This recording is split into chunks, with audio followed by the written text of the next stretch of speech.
Welcome everyone to live from the studio. Today I receive Johno. This is going to be an awesome conversation. Alright, let me launch the intro.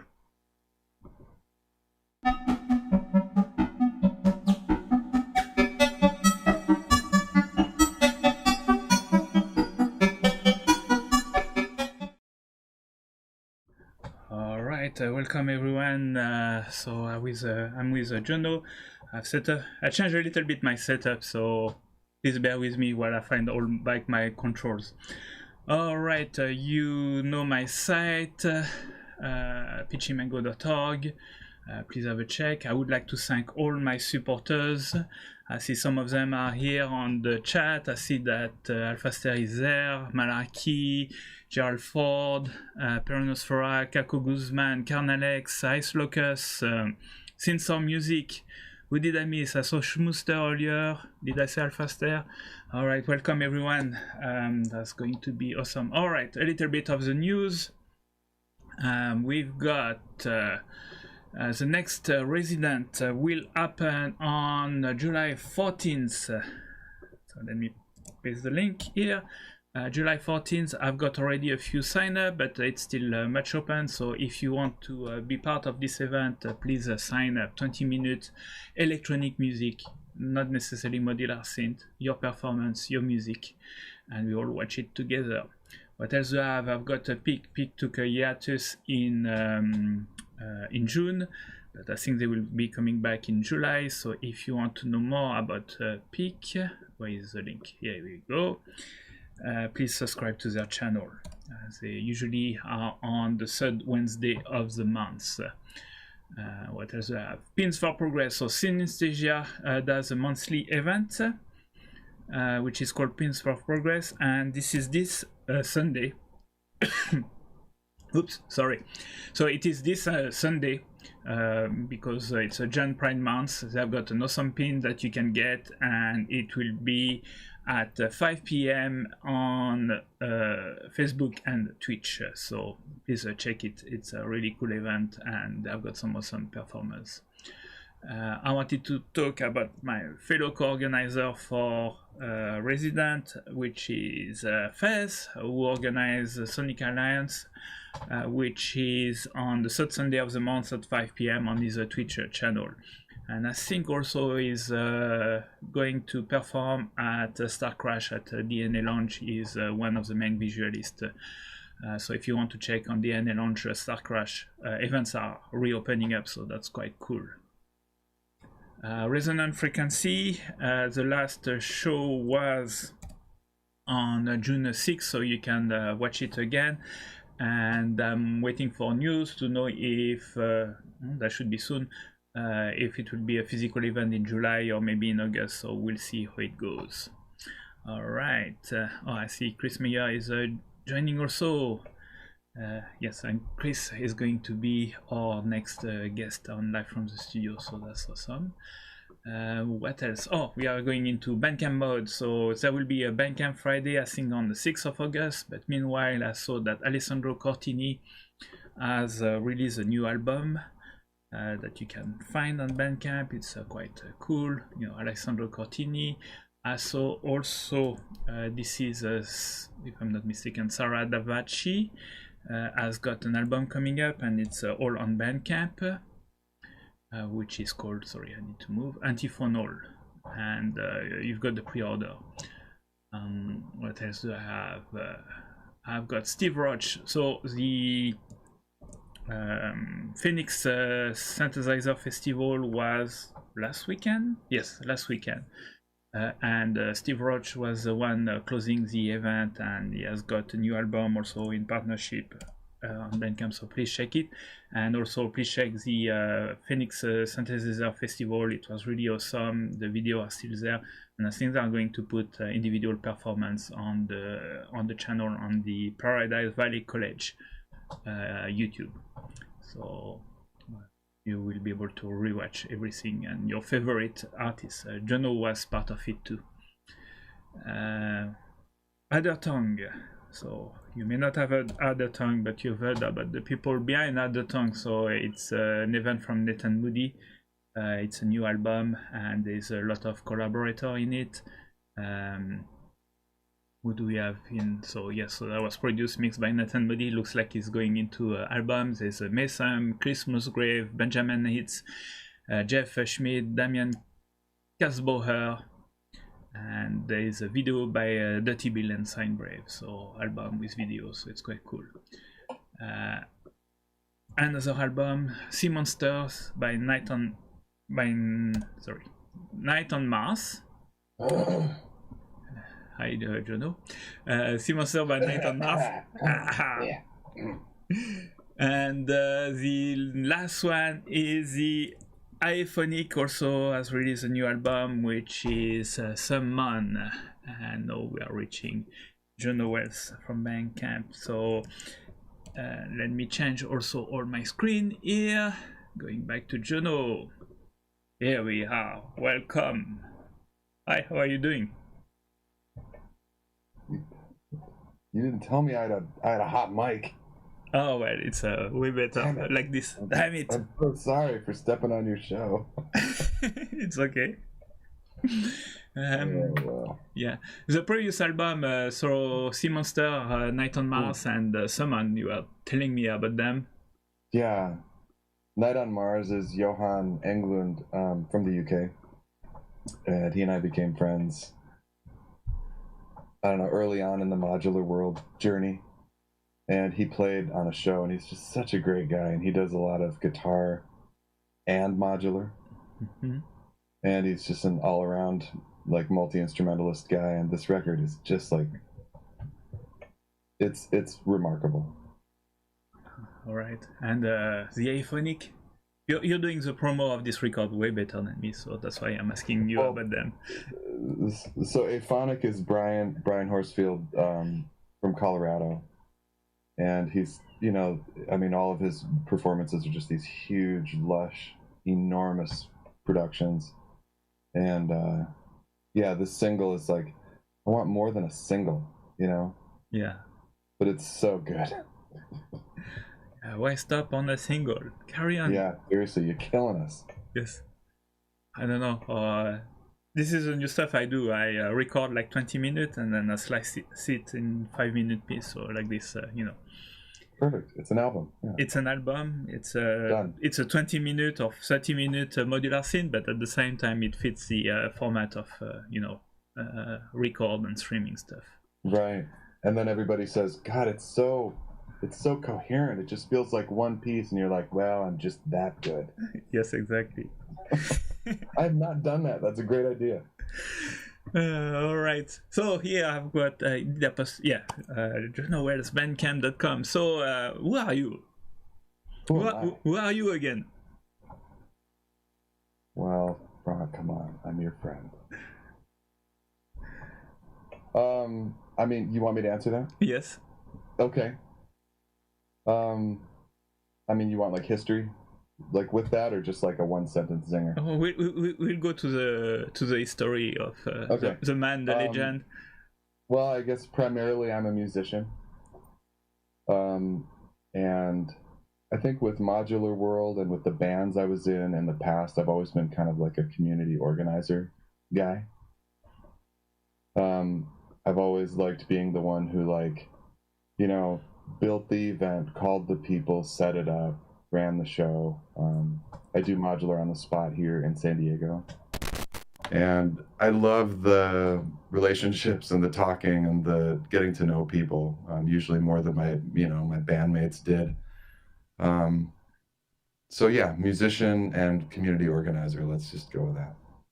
Yeah, that's awesome. And yeah, you did a nice organization recently with Modular World Anniversary. We'll talk about it in a few moments. I'm just, trying to build the suspense here. I see a few people join us. Behruz Farhani, Wokas Mesha, what else? Chris Meyer was here. Hey, peronosphora. Yes. Talks about a tour in Europe. Where are you in Europe? Oh, I greeted all the international guests, and I missed you because I didn't know that you were in Europe. I apologize. No, she's in Croatia. Ah, sweet. She wants us to come and perform in the middle of our olive trees. God, I would love nothing more. So, yeah, Can you imagine? it's a date. God, that would be so sweet. Yes. So, how did you get into music? My parents forced me, as I'm forcing my daughters, to take piano lessons. So I did classical piano as a kid, and I did that into my kind of my mid-teens, maybe 13. And then I wanted to be in bands, so it was, high school bands, punk rock bands, doing a couple covers, but mostly originals. And then, yeah, I mean, it started with piano and then into bands. Okay. And then in my 20s, more bands, and I started doing electronic music in software in the 90s. And then all the way software until just a few years ago. Are you a Reason fan? Is that the software you started? I didn't use Reason. I think I had, pirate versions of it way back. But yeah, Reason wasn't my jam. I'm a Cubase guy with just a ton of VSTs and synths and samplers, and I still really love that. That sounds cool. And yeah, and as peronosphora was asking also, how did you get into the modular? So electronic music with Cubase and yeah. What happened? Yeah, I really wish I could know what brought VCV Rack to my attention, but it was VCV Rack. And it might have been like an ad or something or a post or something. And because I had played in, Native Instruments Reactor for like 20 years. That's like one of my favorite VSTs. That's kind of modular mentality, building blocks and stuff. But I saw VCV Rack and I was like, yeah, let me give that modular synthesis a try. And I played with VCV for maybe 6 or 8 months. And I was sure I wanted to do it. Yeah. So that's interesting because VCV came a little bit late into the modular world. And how did you get to, I guess, the machine that we see just in the corner behind you? What was your first gear acquisition syndrome? I went mutable first, as I think a lot of us do, because I was using those modules in, inside of VCV. I think for, I don't want to say beginners because, mutable is great for everybody, but I think for beginners who don't want to think about the traditional envelope and VCA kind of patching, I think that stuff can really get you running. But I mean, they're great modules for non-beginners too. For example, braids. It's like, I'll never sell braids. Yeah. Well, I've got a weird question from Gerald Ford. That's surprising. What year did the earrings go in and have they ever come out?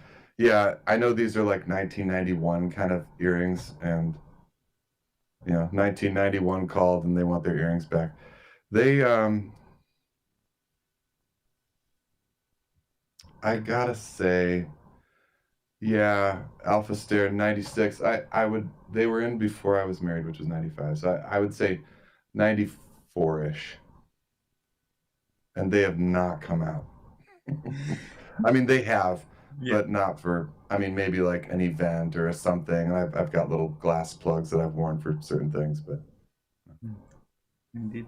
So you say, let's go back into modular synth. So you say you were some mutable instrument. Yeah, mutable instrument is quite, I don't know, well-rounded and. And just quality, well-rounded, powerful, and then and also I think the new ones are even more gratifying. The breads was you need to find the sweet spot, and then when you go to play it's instant gratification. Everything sounds good. And from mutable instrument, where did you expand? Well, I mean, I've always been a sample guy. I had the old Akai S3000 XL in a MIDI studio, which I built with a bunch of rack mount synths and samplers. And I played with samplers and software a lot, so I wanted to get a real serious eurorack sampler, so I got the assimilator. And then I could build all the wacky stuff in Cubase and VSTs and fly it in and slice it up and make percussion and sound beds and stuff. So yeah, it was samples and then effects, and honestly, man, a lot of that stuff is gone now. Morphogene. I mean, Morphogene was like, you know, after VCV, I traveled up to Analog Haven, met Sky, who's now at Noisebug, and I had seen the Morphogene, but getting my hands on that was the final nail in the coffin. They had some garbage loaded on that, and it was, I still loved it, you know, sat and twiddled for hours and didn't know how to use it. But that was the real, I mean, yeah, so Morphogene, and a lot of the other stuff is gone. So what's your philosophy in choosing modules? Is that modules that get you to sample base, get you to the sampler's fields? I love samplers, but I also love traditional stuff too. I love, you know, VCAs and envelopes and oscillators. So I think it's really a mix. I mean, I've never been all kind of anything, you know. So let me turn my phone off here. Sorry. Yeah, I love wacky modulation sources. I'm super into chaos, chaos theory, chaos science. So nonlinear circuits and the Benjamin, slots. I love chaotic circuits. And just wacky modulation sources are just my favorite, you know. But right now, man, I'm doing pretty well. I'm just not gassing. I'm really not.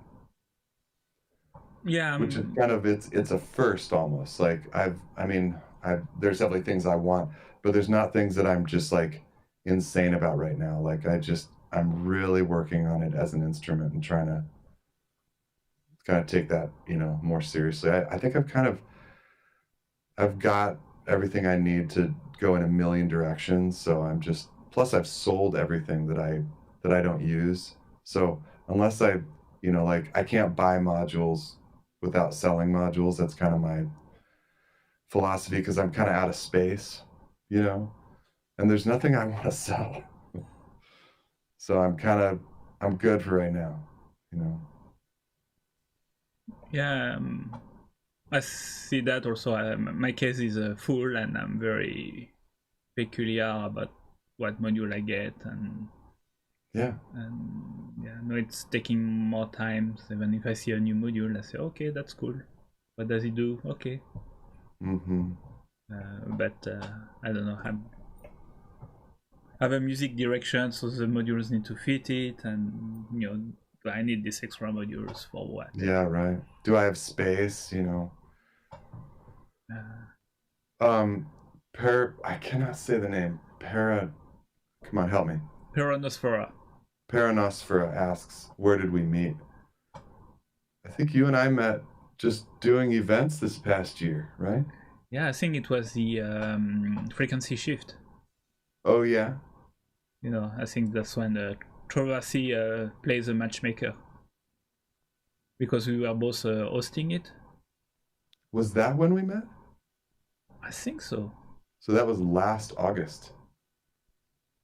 I may have seen your show, you know, Modular World, before that, but I think that's when we got together, you know, on a call and chat with each other. It's funny, like you're one of these guys, like a lot of the people I've met, like in the past year, that I feel like I've known you for years. Yeah, you know? I know you because I guess the connection with Malarkey is right. You know, with Error Grid. Got the San Francisco. So, you know, when Malarkey... San Francisco connection, yeah. when Malarkey joined Aerogrid, then I watch everybody on them or listen to everybody on them. So that's a little bit that. I think. Yeah, and a frequency shift was a nice event, and we were helping behind the scene run the streams. Yeah, that's right. Yeah. And then you invited me to Modular World, one of the show, and then the anniversary. Yeah, right. So maybe first a little what's Aerogrid? A little bit on Aerogrid? Sure. So Olivier Egley, aka Nundale, started Aerogrid, and he started it about a year. He started in April, I think, April or May. So it's been like a year and a couple months. And yeah, I mean, what can you say? It's a tight, curated vibe, kind of like the early, like you used to be able to really count on a label to have a vibe and an aesthetic, and like everything which they put out was good. I'm thinking of like 4AD in the 80s and early 90s, Creation, SST.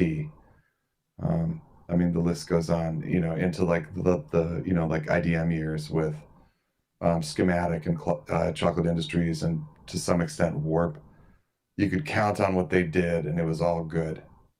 And then I feel like, and I don't want to speak for Olivier, but I feel like a lot of that has gone away, and there are still little boutique labels that do this.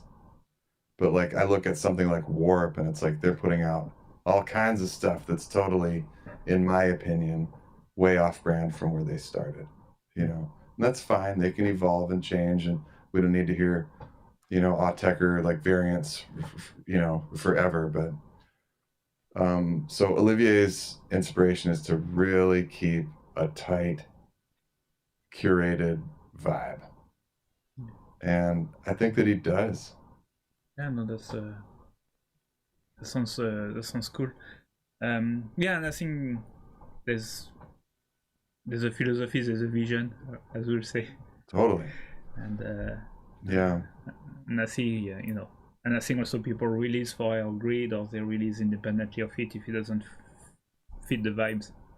Yeah, I mean, thankfully, we arranged early on that, I mean, it was one of my absolute, whatever, stipulations or something, but I see, like others did too, that we definitely have more to release than we could possibly put out on Aerogrid.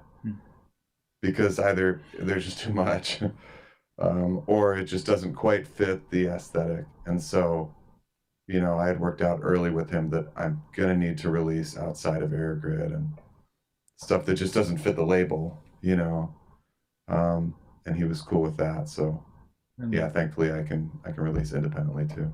Yeah, no, that's cool.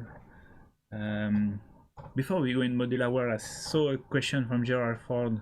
I'm trying to keep up with the questions too here. Yes. Always playing in location outside change your approach to performing with Modular? Oh man, great question. So I got this battery. It's actually right here. I got this battery with this like 3-prong outlet. It's amazing. I got it just in January, this past January. And man, like, when you have a set and you show up at a club and then it's all fucky, it's all different, it's loud, it's weird, it's boomy, the lights are funny, the sound man's drunk, and it's all like, it's just not what you planned, right? And that's a great experience. I don't think that's a negative thing. It kind of like, you got to deal with it. Now you're standing up weird, it's not in your room and perfect. And I would say that playing outside is like that times 10. It completely turns you upside down. Every location is different. The sounds, the smells, the way you got to sit on some rock or in some weird place. And I love that. I love the relationship of like showing up with and it's like surprising every time, even though I know it's going to happen. I can't count on the way it's going to happen. So I show up and I'm like, oh, right, okay. And that sounds bad. Like, why would you want that? Like, you'd want it to be perfect, exactly how you planned. But my music has never been like that anyway. I'm not showing up with perfect patterns and stuff in my head. I don't have a cheat sheet of how I'm going to play it or what I'm going to do. So it's fucky anyway. Yeah, no, it's an interesting experience. You're a home studio and you've got the sound, and then you go perform out there, and then the sound is different. And oh, I love it. I love it. And it's a thrill of adapting to this new sound. Totally. And like, you gotta fly. And you change your mix because the feel of the room is a bit different. Totally. That's quite cool. And also, I've got a philosophy for the going outside and doing this, that I don't do multiple takes. I think I would. I mean, I would if I really cocked it up. But I really believe in like the live kind of mentality of, could I have done it better? Sure. Did I maybe forget something that I thought I might do? Sure. But I wanted to have an authentic feeling of, man, this is what I showed up and did. It can always be better, but I'm not going to get into that. It's such a waste of space, I think, just for me. Yeah, I tend to do that, like, usually, I don't know, it takes about 3 or 4 takes. But I mean, fair enough, But I take the whole take. I'm not mixing up between each other. Yeah, definitely. Just because, something happened. Forgot to charge my camera. Right, like if both of my cameras turned off, I guess I would have to do it again. But I never do any overdubs. I never do any fixes afterwards. Or somebody pass and make some noise or kick the stand, and right, I have to do it again. Maybe I'd have to do it again. But it's more like this kind of stuff. Modular World. Okay. How it came up, what happened, and how was the anniversary show? So how did you come up to Modular World? Modular World grew out of Modular on the Spot here in San Diego. The last show, just before the pandemic really started, I had it booked, and people, were like, we shouldn't do this. And so they all sent in videos, and I did Modular on the Spot San Diego, the last episode last show before lockdown was a stream. A lot of people showed up and watched it, and they were like, man, this is great. And Sequinox, my friend Jim, who lives in LA, said, man, you should do Modular on the Spot World Edition. And I was like, oh, that's great. What a funny idea, So then I did it, and the first episode was Modular on the Spot World. And then just for a myriad of reasons, and the main reason being that I wanted some autonomy from Modular on the Spot. I don't want any issues of Modular only sort of garbage. So then I changed it to Modular World. But also, I mean, there's a lot of internationals in the chat right now who would talk to me about not having a lot of opportunities to play out there, saw our Modular on the Spot shows here and really liked it, were jealous, wanted to play. So this was a way to like build a global stage. Yeah, I see in the chat Beruz Farani, also from Iran. From Iran. Mm-hmm. Yeah, so Tak Chak.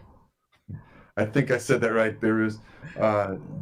He and his partner played on the anniversary show. I mean, everybody I see here has played on Modular World almost. Schmooster in the UK, man, I've been begging you to play. He wants to, just working out tech stuff and camera stuff.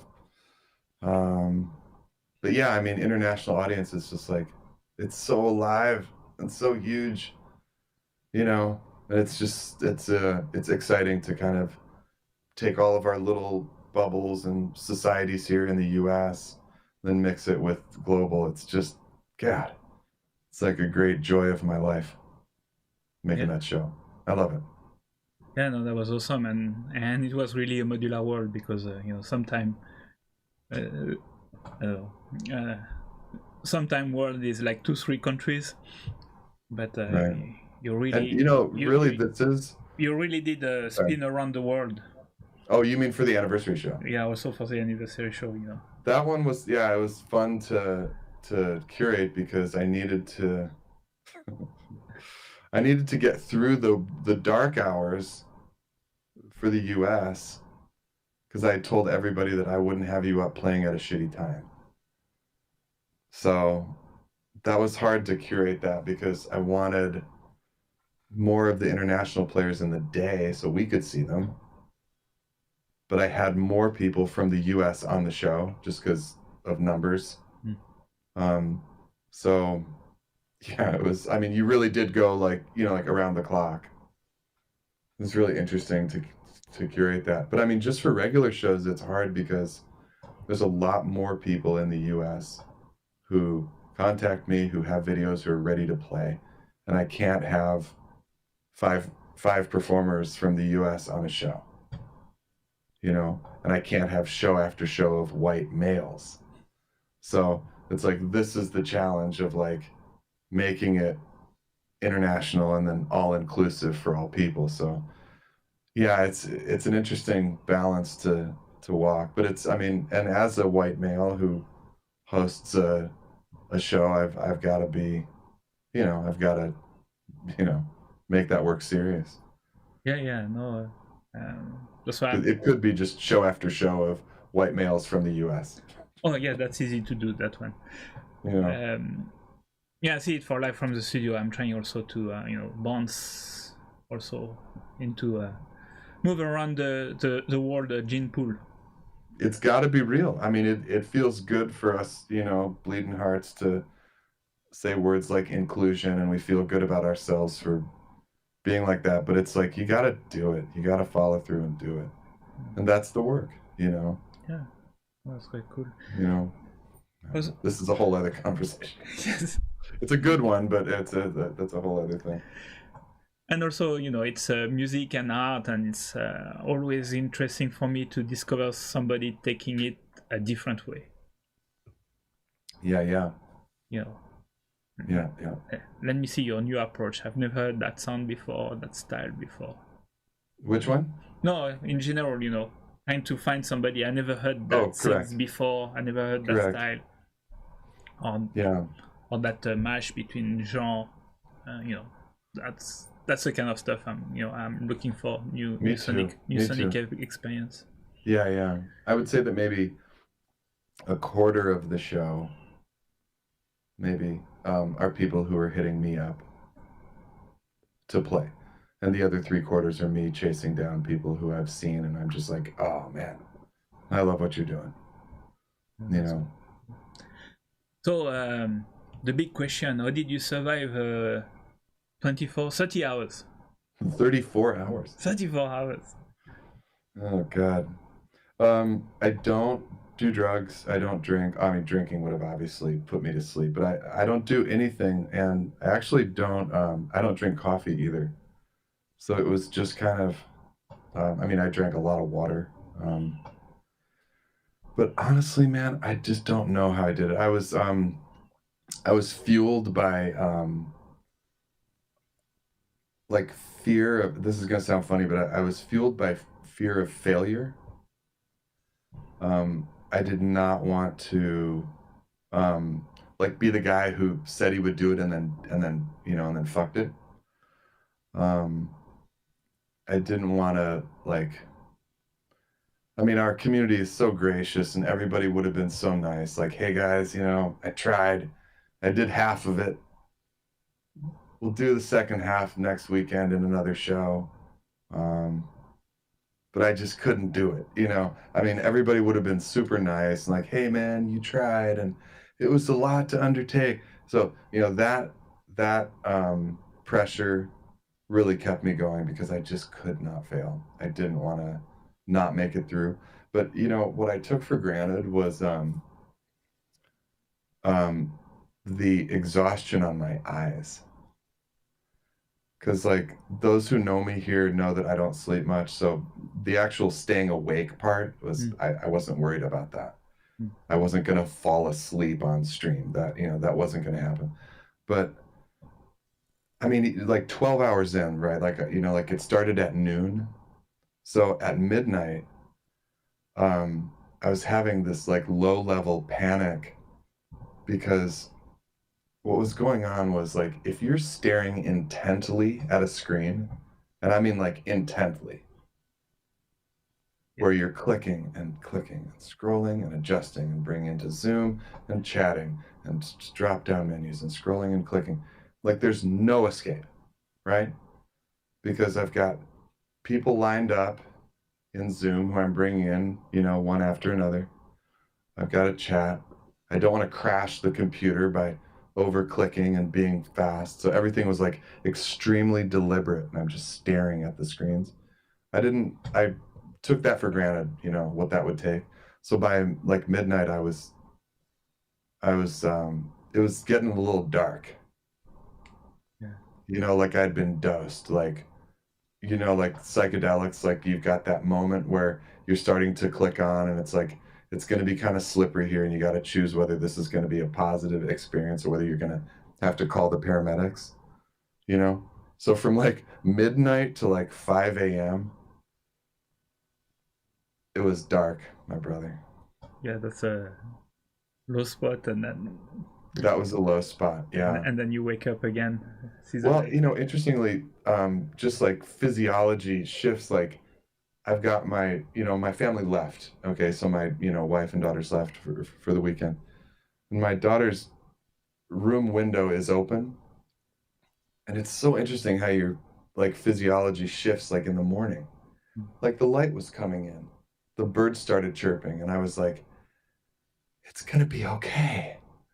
I was like, it's another day.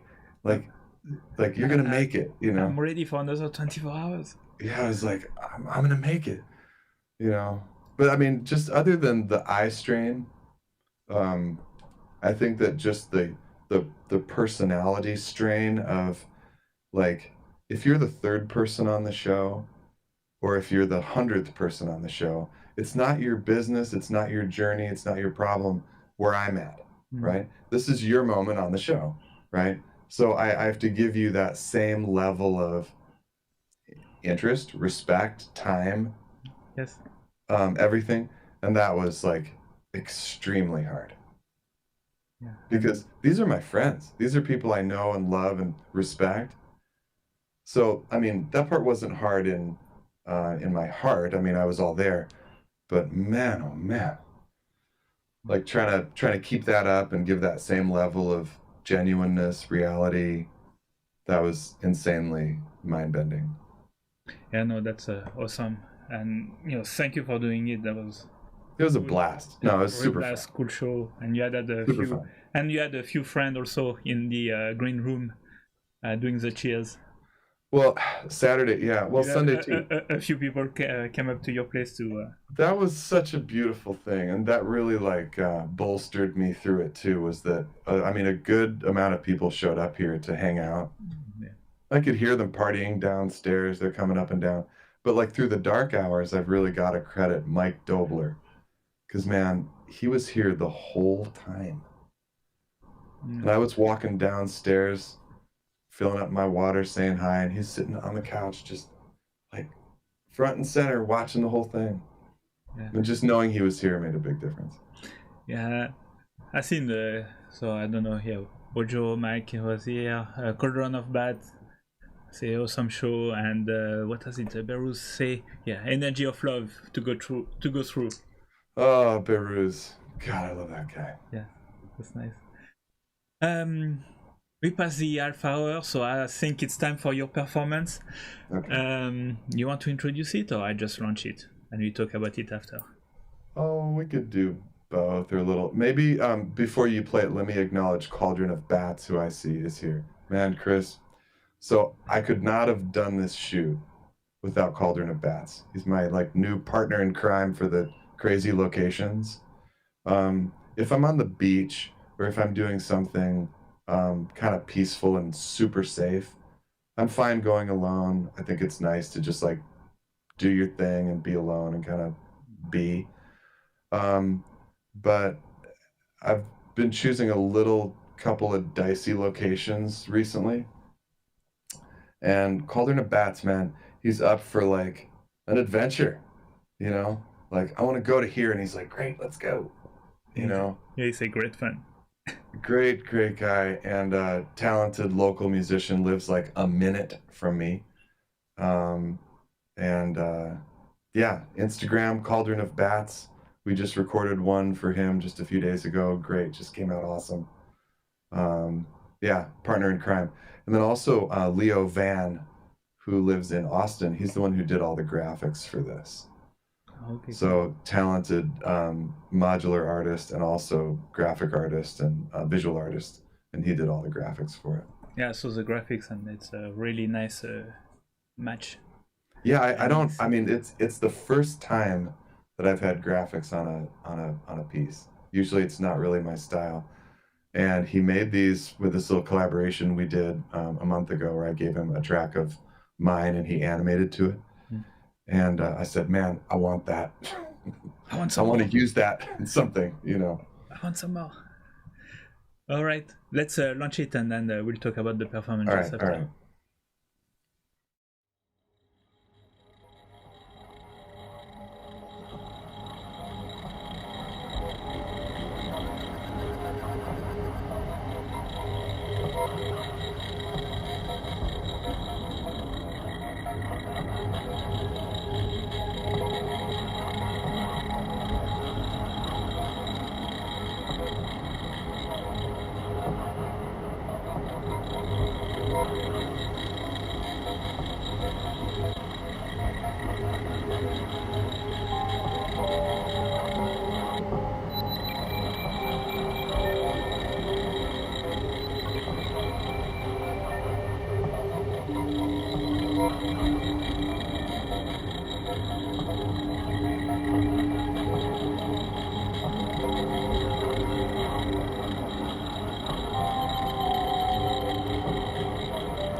Wow, Johno, that was really awesome. Thank you for Thanks, that. man. And thanks to just all the kind comments in the chat. There's too many to be like, thank you, thanks, man, thank you. Thanks so much. And that was really cool. Really appreciate it. And I'm posting your personal or Johno Wells YouTube, not the Modular World. Because we want more of Johno Wells music. Thanks, man. Thanks. Yeah, I post all my stuff up there. Yes. Music video. That was, I don't know, really cool mix. And as you say, you know, getting all the people involved and helping you. So yeah, thanks again to Cauldron of Bats for going down there with me. Man, he just like, he's up for it. You know, he's got one of these batteries too. So his battery powered the projector and mine powered the modular, and then all the lights were battery powered. That's cool. So what inspired you to do this music? Is it the location, or the music got you to find the location? The music chose the location. Yeah, I got this site, man. It's called Hidden San Diego, and it's just like unbelievable.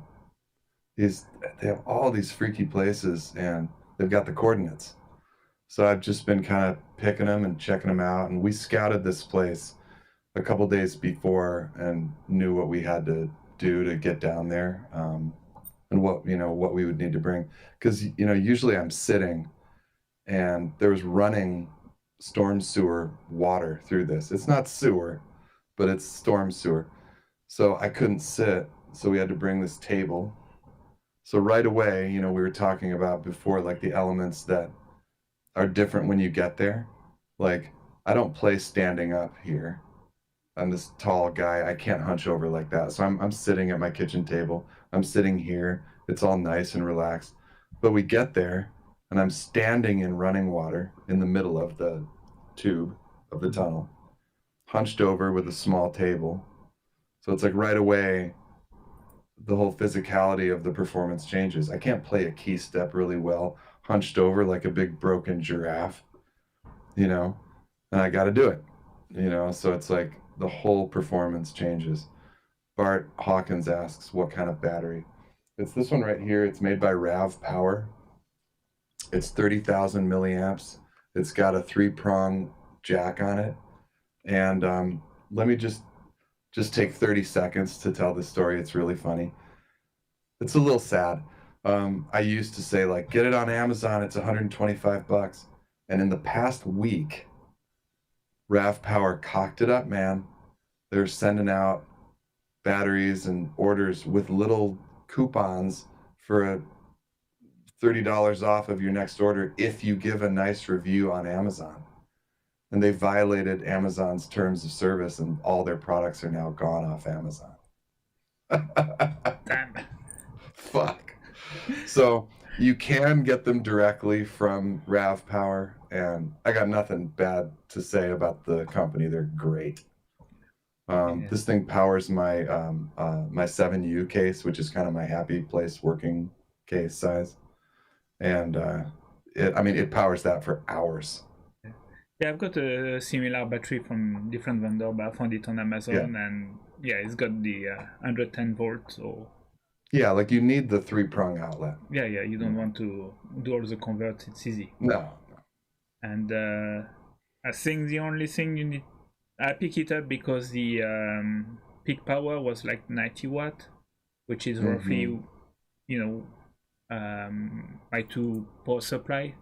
Yeah, that's going to be right on the line, yeah. Yeah, so it's right on the line. So if you don't switch on everything at the same time, you switch one on and switch one on because, there's a spike and then it reduces, you're fine. And that power my stuff for like, 2-3 hours. Yeah.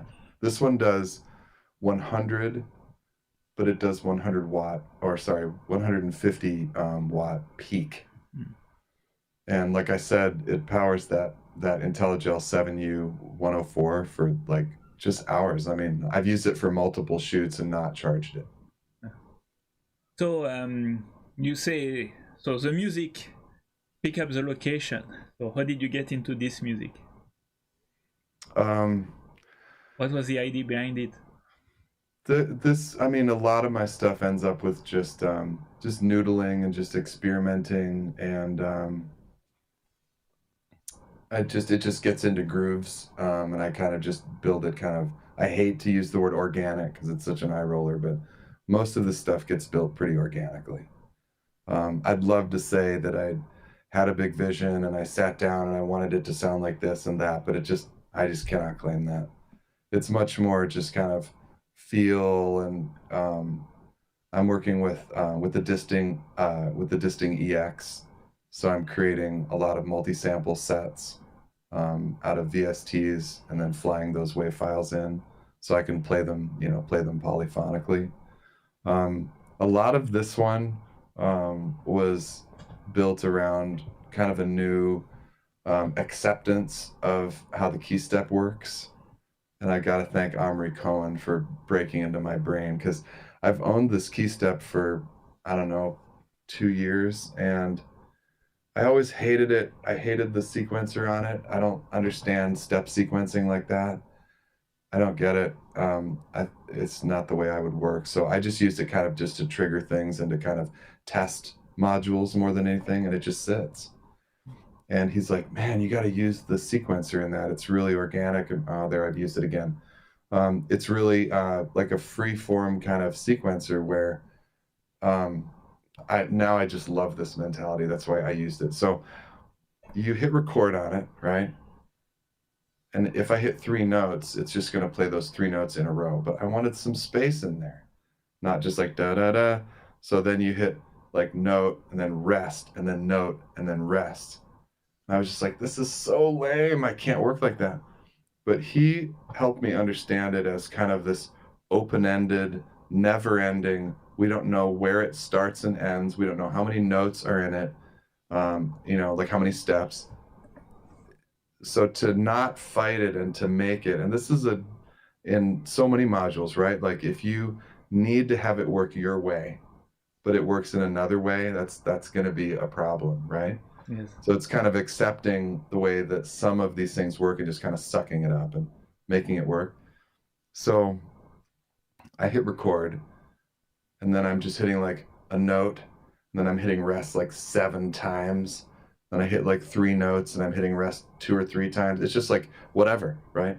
And then you hit stop, and you hit play, and it starts playing this wacky little thing, right? And the pitch data is being quantized through ornament and crime. So I know that I'm in a pocket. And then you hit append, and now it's just listening to what you're going to add, right? So I love this. So I'm just hitting like another note up here, throw in a couple more rests just for fun. Now that part's a little packed, so let's punch a few holes in that. So I'm going to delete some rests. Now some notes are closer. And see what I mean? Like I have no idea how many steps are in there now. I don't know when it starts and ends. So I'm just kind of adding and subtracting from it. It's just a riot. Super fun. Well, I'll have to try that. I've got a key step pro. So I mean, it's $100. Yeah. And I mean, it's got this dopey, simple sequencer in it, because I mean, patterns, like a master sequencer, I haven't used in months. So there's no patterns and saved thing that I'm going to count on here. Yeah, and I like dumb sequencer. Very immediate. I don't know. Totally. I don't know how to program it, and that looks really nice. You just play it and then. Yeah, just see it unfold. And the percussion, same thing. That's all coming from the Benjamin. Well, the sounds aren't on the Benjamin, but the Turing machine style of working and going on these little fishing expeditions and seeing what you get when you go back and forth with the Turing machine. That's how all the patterns happen and all the loops happen. I'll like sit on a loop for a minute, and then I'll come back out of it and open up that chaotic circuit and let it all in again. It's great. Great fun. Because I can't preconceive those kind of patterns. I wouldn't even want to. But to come back from the beginning, you did I guess standard music learning. So does it help you to do this pattern? do you think, oh, I'm in these keys, or I need to do this? I mean, I might, yeah, go ahead. I might originally in Ornament and Crime where I'm picking a scale, but that's about it, man. There's not a lot of, I mean, I'm playing the key step with confidence of where I'm gonna go with it, but there's no big like. I think anybody could do it. It's not. There's not a lot of musicality happening here. I think there's much more, active listening and participating in how it's moving. Yeah. You heard it, you know the sound it makes, you know the sounds that you want to do. It's not like, I'm in this key, or I've done this this chord, and after after that this chord should come. It's just, I know that this. No, it's definitely not that. No. I know that this song sounds good, and I know that the next song will be good. Right, but sometimes it's an openness to, I'm there now. In like jazz improv, where if you make a mistake, quote unquote, keep making that mistake and taking it in another direction. So I'm not, every note I'm getting is not necessarily what I might have wanted or intended, but I'm gonna deal with it. I'm gonna roll with it, and it's not gonna, it's not that big of a deal, like move on, Yeah. That's cool. So same with the percussion too. Like you go fishing, with the touring machine, and sometimes you'll get a loop that's kind of lame-o, and then you just duck out of it, go back to 12 o'clock, not a big deal. Yes, indeed. I saw a few people have, I don't know, shown up, and when they were congratulating you about the music, I like to name everybody who's there that I haven't seen. I saw like Scott Murray, Rick Battier, Inner Freak, Jordan Snodgrass, local brother. Yes. Wojo Homack, yes. Cauldron of Bats, that was with you in the drain. I understand. Bart Hawkins. Yes, Bart. Bill T. Miller, sorry. Rick Bader. Yes. Alex Barnett. Yeah, yes, Alex also. All these good people. Very nice for you to join us. We passed a little bit the top of the hour, so that's when I started to reel down. What are your upcoming projects? I think you've got something tomorrow? Oh, yeah. So started a new series on Modular World in addition to the regular monthly performance. And it's called Spotlight Series, which is not unlike what you're doing right here. So it's a deep dive with a single musician. And tomorrow is Snakes of Russia. And that's at 1 p.m. Pacific. And man, it came out so good. Joseph gave us Carl's peeling off. All right, woke ass Messiah. Carl Benedict. So yeah, Snakes of Russia is playing, and Joe is just a master of the beats of doom, and it's I mean, he gave us a great performance and a great conversation. It's super fun. That's tomorrow. I'm bringing the Modular World site where you can where you will find it. But personal projects, I would say that I've got to release something by August. Is it in the can already? No. I mean, there's been a couple of performances like this that I would probably edit or use for it, and probably a couple more that will happen by then, and it'll be another compilation of of live performances. I put out Remotion.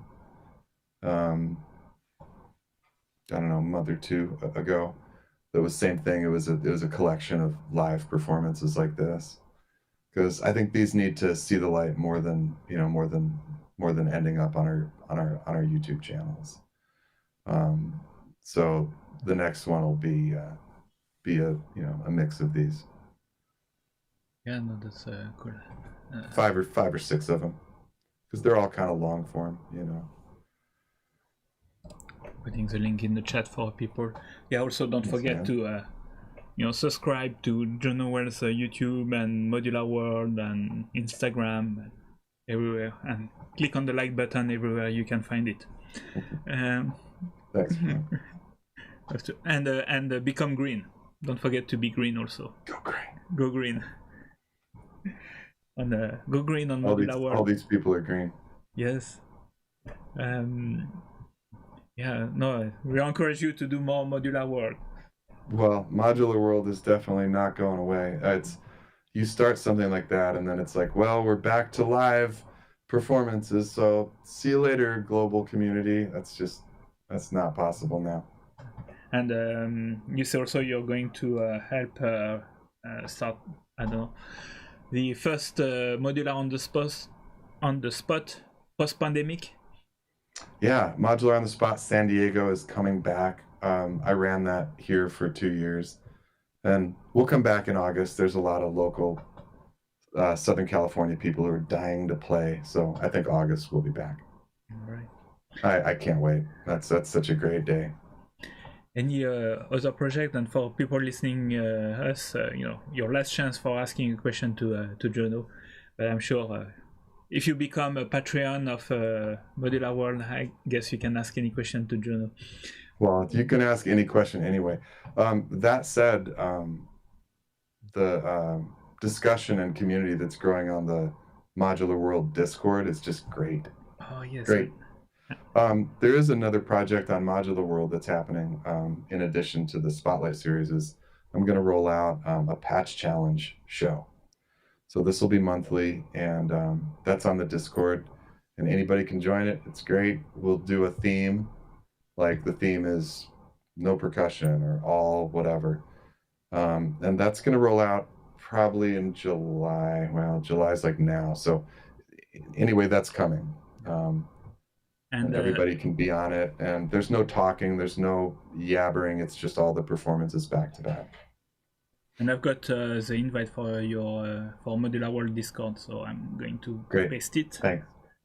So you can join it. So Modular World Discord link to get invited. It's public to everybody. It's a great community that's happening.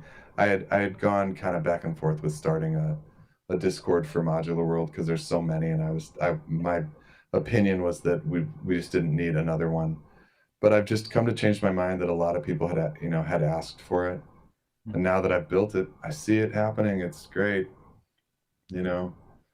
Gerald's got to run. Thanks for being here, Mr. President. I love you. And let's talk about getting your piece on the next Modular World, which is July 11. We'll have a little Gerald Fjord segment because we missed him last month.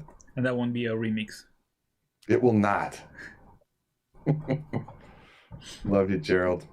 Yeah, we were joking on the Colorado Modular Bandcamp listening party. I remember we were hosting that all together. Gerald's great. All right. Any shout-out things you want to say? I'll going to do the news and then come back to you for the word of the end. But just making sure that we cover everything you wanted to talk about. Oh, thanks. I would just shout out Leo Van for the wonderful graphics for the Storm Sewer, and again Cauldron of Bats. And I would just always shout out just all our different societies in the U.S. that are just so strong, and in the EU. Just what you're all doing is just such great work, and we're all building this community. It's just such great work, and you're like, what all of you guys are doing in San Francisco is so important. Your show, all the stuff up there. I mean, you guys have like 5 different shows up there. It's great. Yeah, no, it's a nice community. What Schmooster's doing with EMS. Oh, yes. If you've never streamed and just want to get your feet wet and learn how to do it, learn how to play with cameras and settings and OBS, man, what Schmooster's doing is really important. It's great. Yeah, that's really cool. And and thanks so much, man, for having me on. It's great. No, I think Thanks so much. It was you to see the man behind the scene and his music. and have a conversation with you. All right, let me go and do the news. I'm resetting a little bit of everything. So thanks for everybody coming and watching and hanging out and chatting. Yeah, that's awesome. It's Saturday morning. All right, hold on. I'm changing stuff. So remember, your mic is still hot. All right, I'll turn it off. It's okay. I do. Oh yeah. And we see you a little bit in the little corner too. All right. So you know my site pitchymango.org. I want to thank all my Bandcamp supporters, subscribers. You can go on Bandcamp, join my community. It's like $20 a year. I don't do Patreon, but this is a way you can support the music and the shows and everything. So thanks all to my subscriber. We've got Resident coming up on July 14 at 8 p.m. I've got a couple of people that sign up. I haven't updated this stuff. I'm a little bit behind, but you can go there and they still open slot. It's anything electronic music, as long as it's your own music and your own performance, and you got about 20 minutes. You upload it to YouTube as unlisted. I'll download it. We have a watch party, and after that you can publish it on your own YouTube channel. So it's a nice way to get some promo or getting to know. Peak is on the third Wednesday of the month. They took a little break in June, but they should be back, and the third Wednesday is maybe next Wednesday. I'm a little bit lost, but that's the story. So you can also check. It's a very nice monthly event. Synthesia is doing a monthly event also, Pins for Progress, and this is tomorrow at 5 p.m. Let me see. Yeah, 5 p.m. PST, and it's about LGBT. So because we are on Pride Month, so check it also. That's a really cool event, local event. Fez is running via Sonic Alliance where is it? Sonic Sundays. It's on the third Sundays of the month. I don't have Fed, so I don't know who's gonna be next, but if you subscribe to his Twitch channel, you will know all about it. Resonant Frequency, I hear that they are going to come back live in Auckland, but the last show was in June. They do that quarterly, and it's online, and you can watch it again, and that was really nice. Bandcamp site, I saw that Alessandro Cortini released the new album, and it's really cool, and it's really Alessandro Cortini. Please check it out.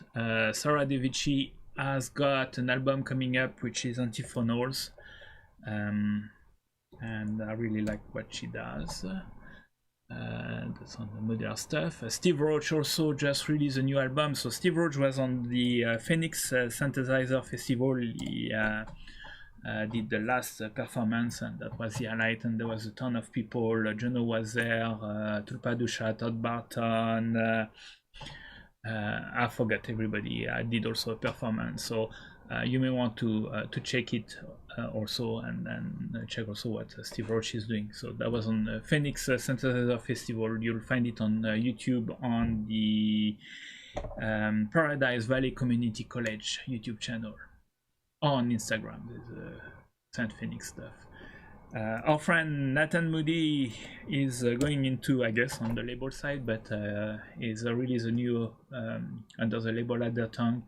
Fear is Near by Addertongue, which is a collection of artists with Nathan and Mason, Christmas Grave, Benjamin Hintz, Jeff Schmidt, Damien Kasborer, and with video from Dirty Bill and Sign Brave, so check it out. It's a very nice collaboration.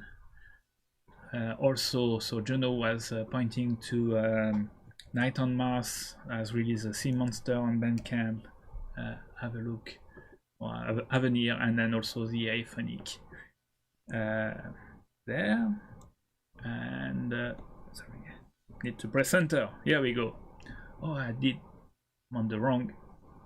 Yeah, that should have been this visual in big. Damn, technology. Anyhow.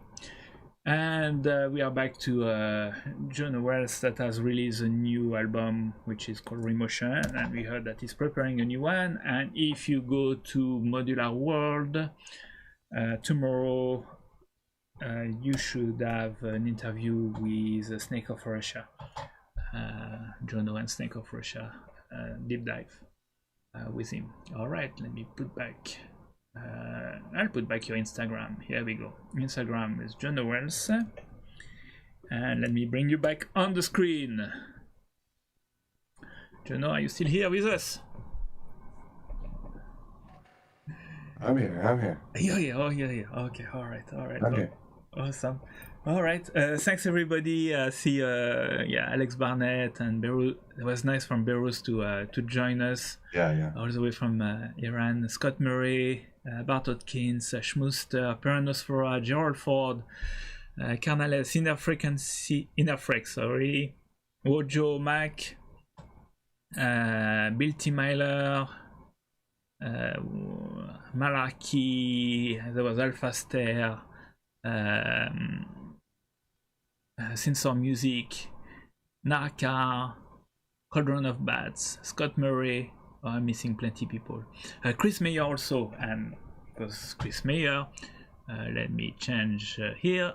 The next show will be with Chris Meyer on the Saturday 10th of July at 11 a.m. Nice. That'll be great. That'll be great, and he said earlier that he's recorded it, so that's gonna be awesome. Nice. So we'll see you in, I guess, 2 weeks again for live from the studio with Chris Meyer. Thanks, Johno, for being here. I'll leave you Thanks the for word. having me, man. I'll leave you the word for the end, and then I'll launch the outro.